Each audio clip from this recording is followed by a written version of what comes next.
नमस्ते।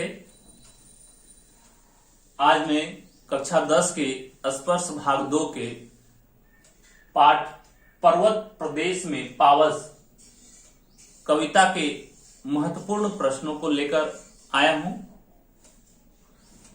और ये जो है सुमित्रा नंदन पंत जी ने लिखा है। तो इनके जो प्रश्न हैं जो बड़ा ही महत्वपूर्ण है और कई बार बोर्ड परीक्षाओं में भी आते हैं।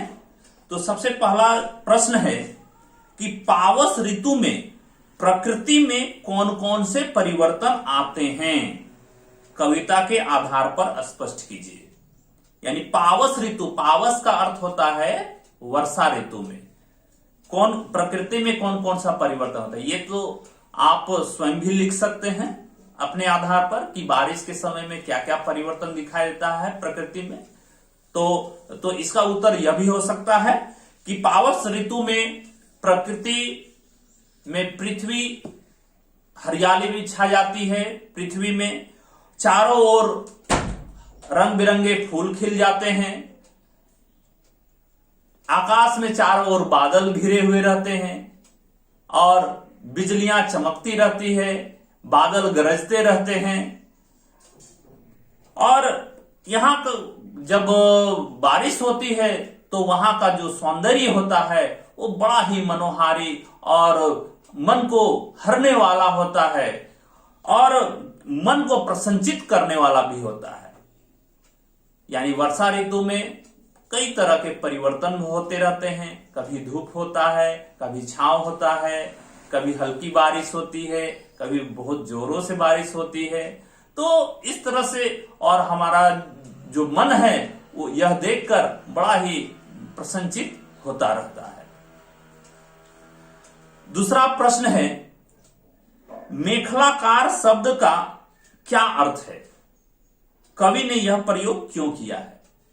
देखिए, मेखलाकार शब्द का अर्थ होता है पहाड़ों की ढाल जो करघनी की तरह है। यानी पहाड़ जो होता है इस तरह से ढलान होता है और ऐसा ढलान जो होता है पर्वतीय प्रदेश में कि उस पर चढ़ना बड़ा ही मुश्किल कार्य होता है। ये यहां पर कवि ने पर्वत के रूपाकार का सटीक वर्णन करने के लिए, सटीक चित्रण करने के लिए यहां पर मेखलाकार शब्द का प्रयोग किया है। अगला प्रश्न है, सहस्र दृग सुमन से क्या तात्पर्य है, कवि ने इस पद का प्रयोग किसके लिए किया होगा।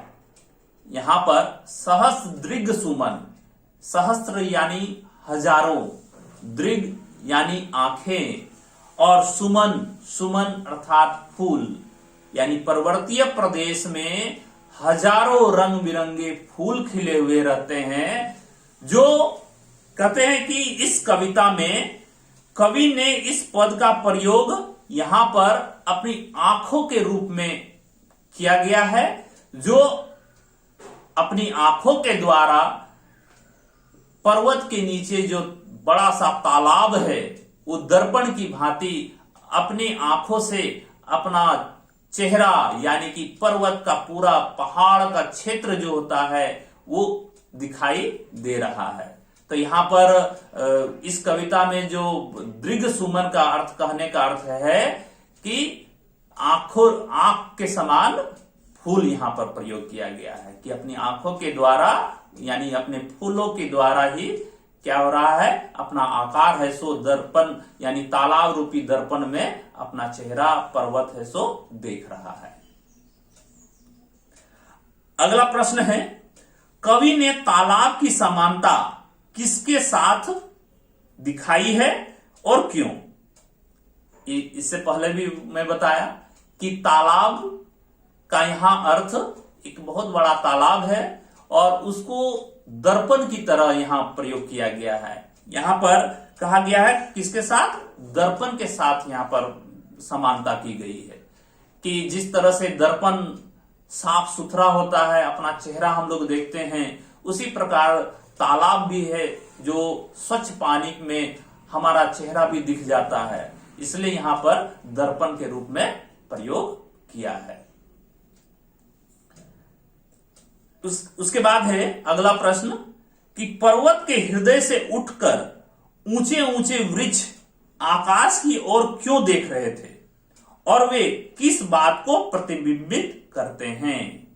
कहते हैं कि पर्वत में हृदय से उठकर जो ऊंचे ऊंचे पेड़ है वो शांत आकाश की ओर देख रहे थे, यानी अपनी उच्च आकांक्षाओं को लिए हुए, यानी अपनी इच्छाओं को और बढ़ाते हुए अपनी इच्छा को जागृत करते हुए दिखाया गया है।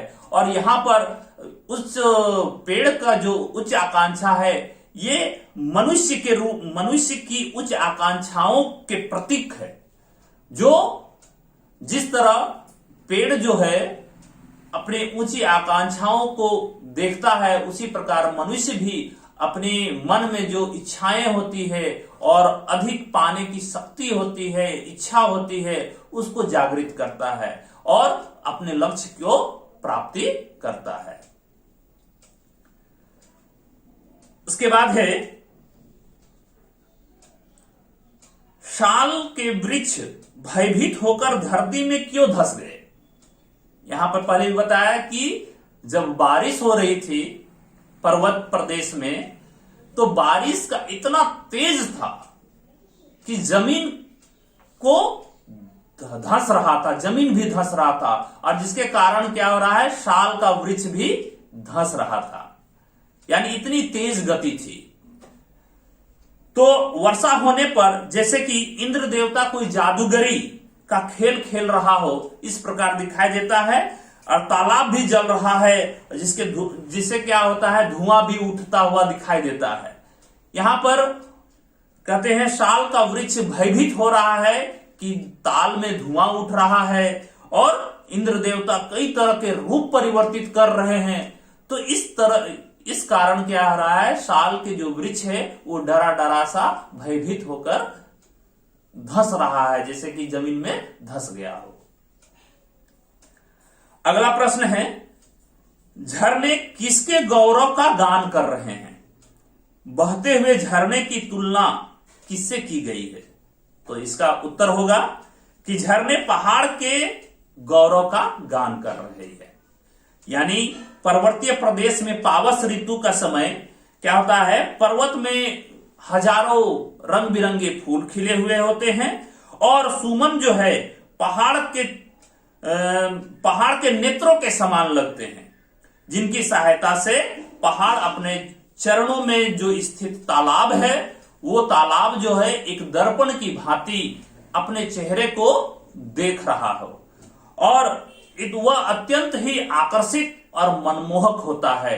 यानी कि वहां का जो दृश्य होता है, यानी बारिश का पर्वत प्रदेश में, कि हम अपना मन, अपनी आंखें उस जगह से नहीं हटा सकते हैं। तो इस तरह से मुझे आशा है कि इनके जो प्रश्न हैं उनके उत्तर को आप जान चुके होंगे और बोर्ड परीक्षा में आप इनके उत्तर को सही ढंग से लिख सकेंगे। धन्यवाद।